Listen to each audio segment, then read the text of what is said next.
So ayun guys, tuturuan kayo ng mga basic na self-defense, lalo sa taon ngayon. Lalo sa mga kababaihan, mga gamit nyo to na pang self-defense nyo, no?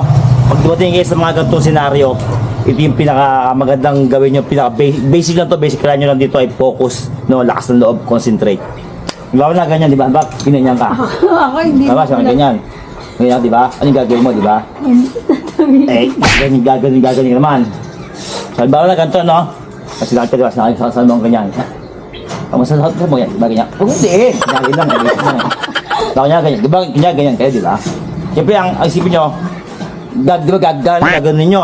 Bali yun. Kasi pag ginanyan nyo siya, hindi kayong habulin sa ito. Dali, no?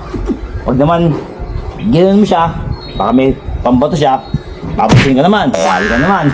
Pag ganyan siya, pag sipa mo naman na ganon, baka di mo tamaan sa ibaba, makailag, yari ka naman. Ito pinakamagandang gawin niya. Basic ito pag masaya mabuti, tingnan niyo mabuti gagawin ko. Basic na basic lang to. Kailangan niyo lang mag-focus talaga. Mga parang lakas ng loob. Mga parang hulihin niyo muna yung yung konsentrasyon niya para maano siya yung ma-focus yung tingin sa iyo. Ba, ganyan, sige. Diba? Yung ngayon, wag kang matakot, wag kang kabahan. Relax mo lang sarili mo, ganyan ka lang, diba? Ganyan. Tapos tingin, taas na ganyan, sa as. Anong dasal na ganyan.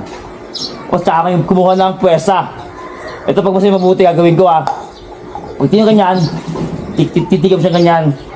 Tumingin ko ulit. Yan, 1, 2, 3.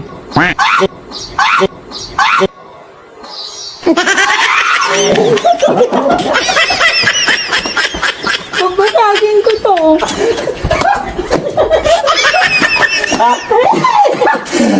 Di ba? Yan pinaka-basic. Wala nagawa no, kahit may baril na hawak yun, hindi makaporma yun. Talagang ano yun kasi, baka managawa.